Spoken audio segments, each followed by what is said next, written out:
지금까지 우리는 사도신경에서 예수님에 대한 신앙 고백을 살펴보고 있습니다.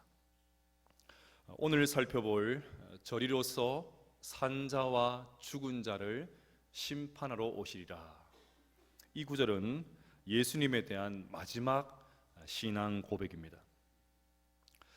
그러니 사도신경에 나타난 예수님의 일생은 다음과 같이 그릴 수가 있습니다. 보시는 대로 V자 모양을 하고 있습니다. 왼쪽에서부터 점점 낮아졌다가 오른쪽부터는 점점 올라가는 모양입니다. 이것을 신학적인 용어로 예수님의 낮아지는 신분, 그리고 또 예수님의 높아지는 신분이라고 합니다. 하나님이신 분이 인간이 되어서 고난을 받으시고 십자가에서 죽으시고 죽음에 이르는 과정은 예수님의 낮아지는 모습을 잘 보여주고 있죠.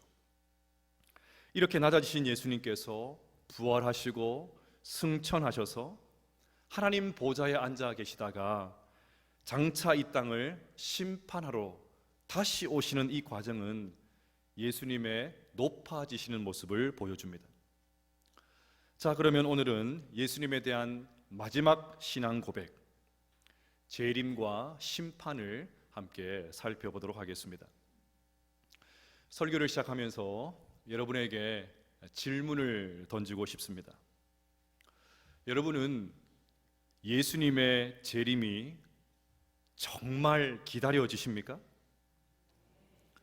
예수님께서 빨리 오셨으면 좋겠습니까? 아니라고 하셔야 이 설교가 진행이 되는데 초대교회 성도들은 항상 예수님의 재림을 소망하면서 살았습니다. 초대교회 성도들 너무 오래전 사람들이라 실감이 나지 않으십니까? 그러면 가까이에 살았던 인물을 소개하겠습니다. 손양원 목사님도 재림을 고대하셨습니다. 손 목사님께서 직접 쓴 주님 고대가라는 글을 보면 6절에 걸쳐서 재림을 열망했습니다. 낮에나 밤에나 눈물 머금고 내 주님 오시기만 고대합니다. 가실 때 다시 오마 하신 예수님, 오 주여 언제나 오시렵니까? 고적하고 쓸쓸한 빈들판에서 희미한 등불만 밝혀놓고 오실 줄만 고대하고 기다리오니 오 주여 언제나 오시렵니까? 먼 하늘 이상한 구름만 떠도 행여나 내 주님 오시는가 해 머리 들고 멀리 멀리 바라보는 마음, 오 주여 언제나 오시렵니까? 내 주님 자비한 손을 붙잡고 면류관 벗어들고 찬송 부르면 주님 계신 그곳에 가고 싶어요. 오 주님 언제나 오시렵니까? 신부되는 교회가 흰옷을 입고 기름 준비 다 해놓고 기다리오니 도적같이 오심하고 하신 예수님, 오 주여 언제나 오시렵니까? 천년을 하루같이 기다린 주님, 내 영혼 당하는 것 볼 수 없어서 이 시간도 기다리고 계신 예수님, 오 주여 이 시간에 오시옵소서. 이처럼 우리의 신앙의 선배들은 주님의 재림을 그야말로 고대하면서 살았습니다. 그런데 오늘 우리는 재림에 대한 별 기대감 없이 신앙생활을 하고 있다는 생각을 지울 수가 없습니다. 크게 두 가지 이유가 있습니다.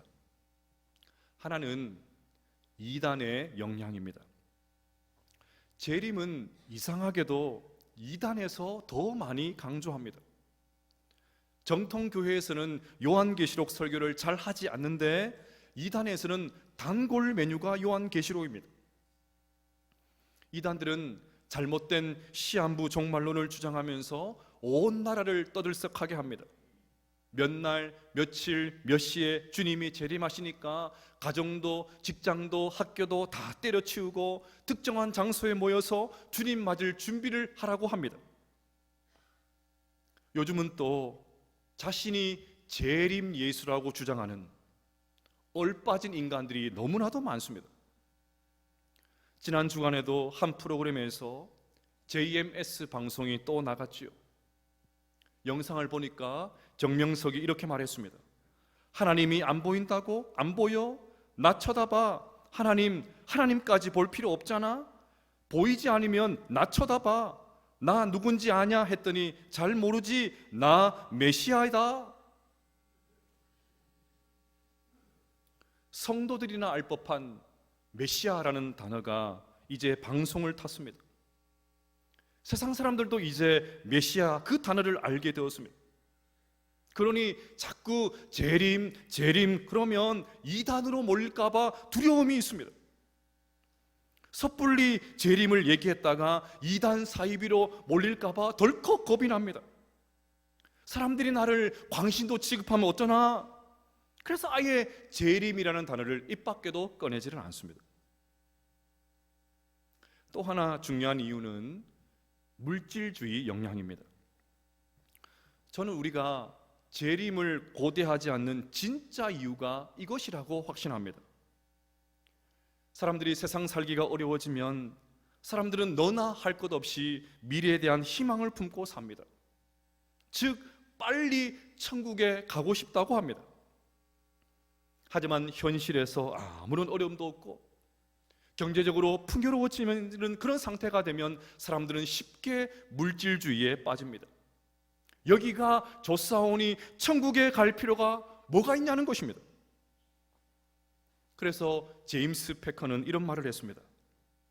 그리스도인들 사이에 세속적인 마음이 팽배해 있어서 세상에서 누리는 좋은 것들을 생각하느라 그리스도께서 다시 오셔서 주실 더 좋은 것들에 대해 점점 생각하지 않게 되었다. 지금부터 제가 말하는 숫자가 무엇을 뜻하는지 한번 짐작해 보시기를 바랍니다. 1083, 819, 476, 412, 405, 403, 341 뭘까요? 로또 복권 번호일까요? 은행 계좌 번호일까요? 아닙니다. 이것은 2005년 8월 12일을 기준으로 우리나라에서 개인 명의로 집을 가장 많이 소유한 집 부자들이 보유하고 있는 주택 수입니다. 물론 지금은 더 많겠죠. 2018년 기준으로 우리나라에서 가장 많은 주택을 소유한 사람은 총 1806채를 가지고 있다고 합니다. 이렇게 많은 집을 가지고 있는 사람들, 집만 아니지요. 그렇게 넓은 땅을 가지고 있는 사람들이 과연 주님께서 재림하셔서 이루실 새하늘과 새 땅에 관심이나 가지겠습니까? 목사님, 그것은 집부자들 이야기고 나는 아니라고요? 정말 그럴까요? 하나님과 관계가 멀어졌다고, 기도하지 못했다고, 성경을 읽지 않았다고, 성령 하나님의 인도하심 앞에 순복하지 못했다고 가슴을 치며 안타까워하는 사람 저는 별로 보지를 못했습니다. 하지만 수입이 줄고 아파트 가격이 떨어지고 주식이 폭락하고 자녀의 성적이 떨어지면 다들 울상입니다. 아니, 난리 법석이죠. 최근 제가 읽고 있는 말씀 등불 밝히고라는 책에서 저자가 이렇게 묻습니다. 여러분은 주님의 복을 사모합니까? 아니면 자본주의 세상이 우리에게 약속하는 복을 사모합니까? 여러분은 주님의 복을 사모합니까? 아니면 자본주의 세상이 우리에게 약속하는 복을 사모합니까? 손을 들어 볼까요? 갑자기 안색이 바뀌셔가지고 그렇게 하지는 않겠습니다. 하지만 재림을 대하는 우리의 마음을 그대로 보여주는 그런 질문 아니겠습니까? 솔직히 우리도 물질주의 영향을 너무 많이 받아서 재림을 안 믿는 것은 아니지만 지금 말고 다른 때 오시면 좋겠다고 생각을 합니다. 지금은 때가 아니고 적절한 타이밍이 아니고 내가 봤을 때 좋은 상황이 아니고 뭔가 이 땅에서 번듯하게 누릴 것도 좀 누려보고 가볼 곳도 좀 한번 가보고 이렇게 죽을 고생을 했는데 이 땅에서 좀 보상도 좀 받아본 다음에 그때 오시면 안 될까? 그때 오시면 좋겠다고 생각을 합니다. 네, 다 좋습니다. 저는 이런 우리의 마음을 비판할 생각이 전혀 없습니다. 다만 이것이 너무 강화가 되어서 주님의 재림을 놓치고 살면 안 됩니다. 이 땅이 전부인 양 그렇게 살아서는 안 됩니다. 그래서 성경은 반복해서 또 반복해서 예수님께서 재림하신다 분명하게 기록을 합니다. 신약 성경에는 300번 넘는 곳에서 예수님의 재림을 말하고 있습니다. 천사가 사도행전 1장 11절에서 말합니다. 이르되 갈릴리 사람들아 어찌하여 서서 하늘을 쳐다보느냐 너희 가운데서 하늘로 올려지신 이 예수는 하늘로 가심을 본 그대로 오시리라 하였느니라. 사도 바울도 증언합니다. 주께서 호령과 천사장의 소리와 하나님의 나팔 소리로 친히 하늘로부터 강림하시리니. 무엇보다 예수님께서 어떻게 말씀하셨는지가 중요하죠. 여러분, 이 두꺼운 성경이 어떻게 끝이 납니까? 같이 한번 확인해 볼까요? 요한계시록 22장 20절 말씀을 같이 한번 읽어보십시다. 시작. 이것들을 증언하신 이가 이르시되 내가 진실로 속히 오리라 하시거늘. 이것을 증언하시는 분은 예수님이시죠. 성경의 저자이시고 주인공 되신 예수님께서 다시 오시겠다고 약속하시면서 성경을 닫으셨습니다. 그러면 주님은 반드시 다시 오실 줄로 믿습니다. 그래서 우리는 오늘도 사도신경을 통해서 저리로서 산자와 죽은 자를 심판하러 오시리라, 이 고백을 했던 것입니다. 저리로서는 거기로부터라는 뜻입니다. 지난주에 살펴본 대로 승천하셔서 하나님 보좌 우편에 앉아 계신 그 주님께서 하늘로부터 강림하셔서 이 땅 가운데 다시 오신다는 말씀이죠. 자, 그러면 예수님은 어떤 모습으로 다시 오실까요? 첫째로 예수님은 인격적으로 재림하십니다. 요한계시록 1장 7절 말씀을 같이 한번 읽어보겠습니다. 시작. 볼지어다 그가 구름을 타고 오시리라. 각 사람이 눈에 그를 보겠고 그를 찌른 자들도 볼 것이요 땅에 있는 모든 족속이 그로 말미암아 애곡하리니 그러하리다. 아멘. 여기서 그는 당연히 예수님이시죠. 예수님께서 재림하실 때 각 사람의 눈이 그를 본다고 했습니다. 즉 예수님은 인격적인 실체로 다시 오신다는 말입니다. 이미 살펴본 대로 예수님은 성령으로 잉태되어서 마리아에게서 나셨고 33년 동안 이 땅에 사시면서 고난을 받고 십자가에 달려 돌아가시고 3일 만에 부활하셨습니다. 승천하신 예수님께서 하나님 보좌 우편에 앉아 계신, 승천하셔서 하나님 보좌의 우편에 앉아 계신 그 예수님께서 이 땅 가운데 다시 오십니다. 그러니 역사성도 없고 이런 과정도 전혀 거치지 않았던 그런 사람들이 내가 재림 예수다고 주장하는 그 이단 사이비 교주들 전부 다 거짓말이죠. 둘째로 예수님은 육체적으로 재림하십니다. 아프리카를 위해서 평생 의료 봉사를 했던 슈바이처를 아실 것입니다. 그는 의사인 동시에 루터교 목사였습니다. 의사로서의 그의 헌신과 희생은 칭찬받아 마땅합니다. 하지만 목사로서는 엉터리입니다. 그는 예수님께서 실제로 재림하시는 것이 아니라 성령님께서 오셨을 때 재림이 이미 이루어졌다고 주장을 합니다.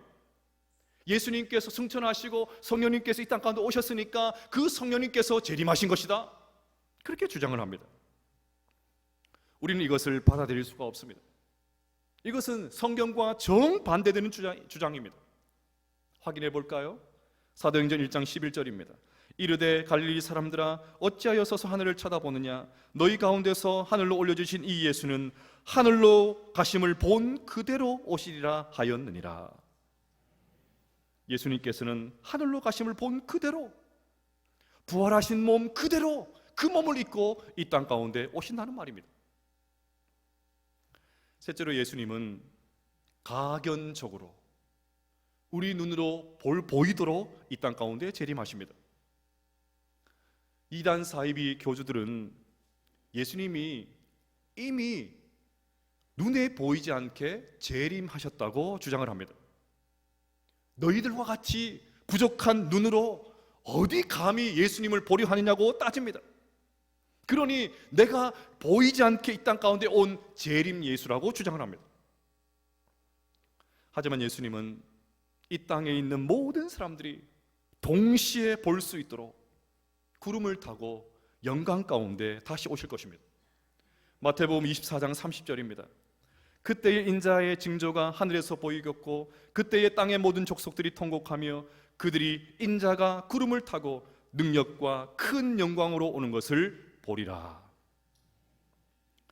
넷째로, 예수님은 돌발적으로 갑작스럽게 재림하십니다. 예수님의 초림이 갑작스럽게 이루어진 것처럼 재림 역시 생각하지 않은 때에 도적같이 임하게 됩니다.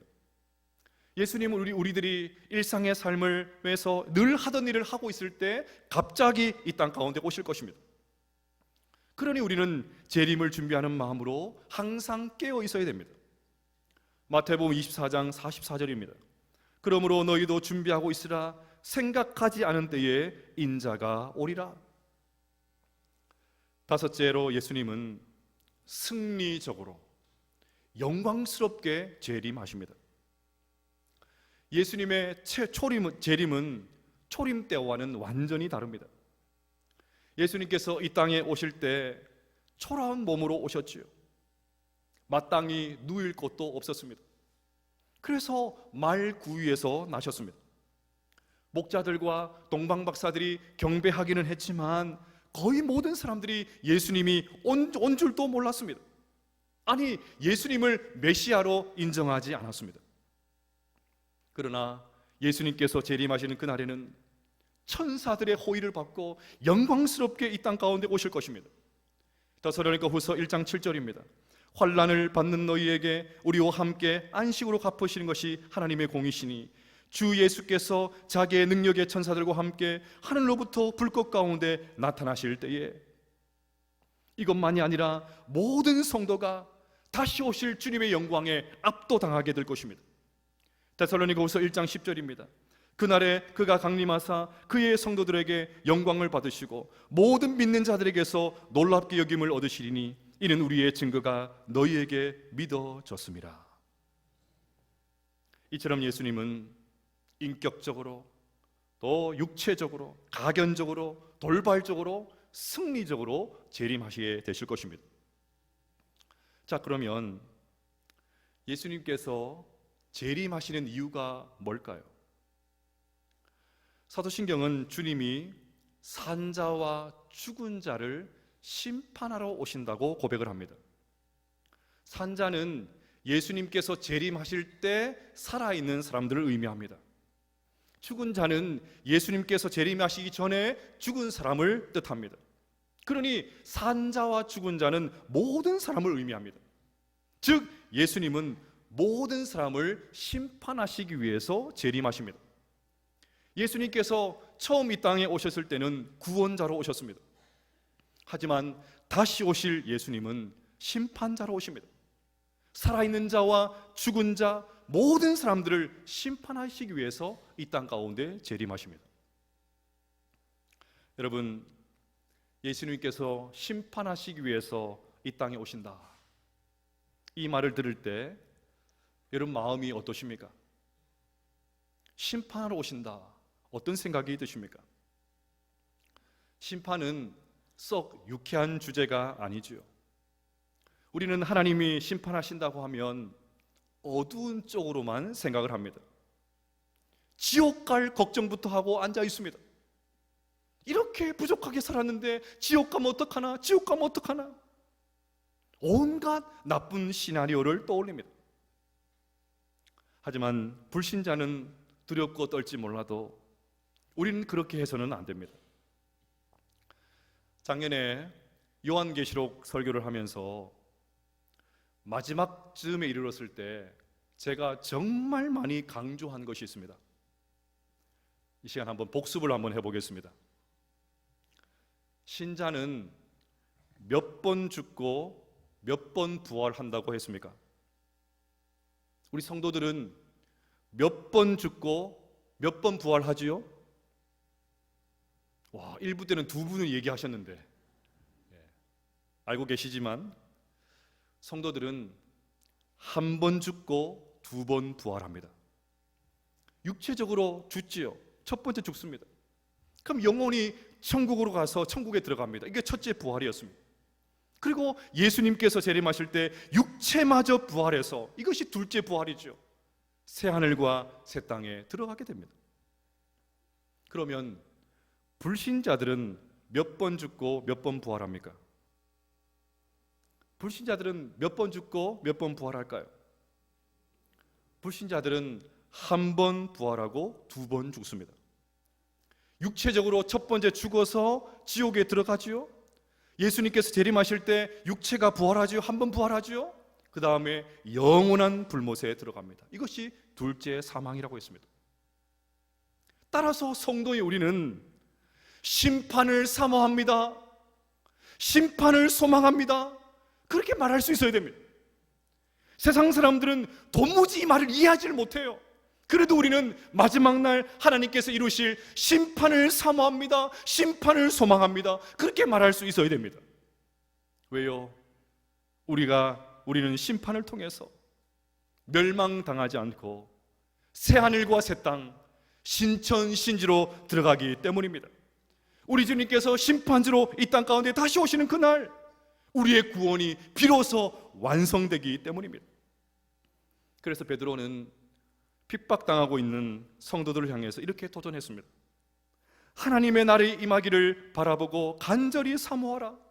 하나님의 날이 임하기를 바라보고 간절히 사모하라. 그날의 하늘이 불에서 타서 풀어지고 물질이 뜨거운 불에 녹아지려니와 우리는 그의 약속대로 의가 있는 곳 새하늘과 새 땅을 바라보도다. 마틴 루터는 자신이 병에 걸려서 몹시 약하게 될 때를 회상하면서 탁상담화라는 책에서 이렇게 말했습니다. 얼마 전에 병에 걸려 아주 약하게 된 상태에서 하나님께 나 자신을 의탁할 때 장차 영원한 생명을 얻게 되는 날 맛보게 될 기쁨이 어떤 것이며 얼마나 클까 하는 생각이 많이 스치고 지나갔습니다. 그날에는 그리스도께서 우리에게 전해주셔서 우리가 믿음으로 받아들이는 것이 확연하게 드러날 것입니다. 이 땅에 사는 동안 새로 창조될 세상이 어떤 것인지 알 수 없습니다. 우리의 이해력에는 큰 한계가 있어서 지금 이 세상과 그 안에 무수한 피조물들, 눈에 보이는 물질로 된 이것도 우리가 다 알 수 없기 때문입니다. 우리 주 하나님께서 잠시 있다 사라질 이 세상, 하늘과 땅과 그 안에 있는 것들을 창조하실 때도 이렇게 눈부시도록 아름답게 지으셨거늘 저 영원한 하늘나라를 지으실 때는 얼마나 더 영광스럽고 아름답겠습니까?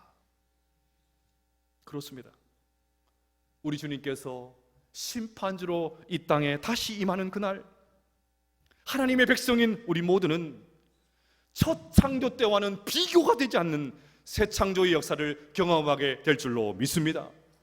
그래서 저리로서 산자와 죽은 자를 심판하러 오시리라, 이 고백을 할 때마다 새 하늘과 새 땅을 소망하는 은혜가 우리 가운데 있게 되시기를 주님의 이름으로 축복합니다. 자, 이제 결론입니다. 앞서 말씀드린 대로 예수님은 돌발적으로 재림하십니다. 재림의 날짜는 천사도 모르고 심지어 예수님도 모르십니다. 오직 하나님만 아십니다. 하지만 재림의 날짜를 추측할 수 있는 성경이 있는데 오늘 읽었던 본문입니다. 이 천국 복음이 모든 민족에게 증언되기 위하여 온 세상에 전파되리니 그제야 끝이 오리라. 만화 사도신경이라는 책에 이런 구절이 있습니다. 세계 선교의 진도는 곧 예수님의 재림 시기를 알 수 있는 가장 명확한 역사의 시계입니다. 그렇습니다.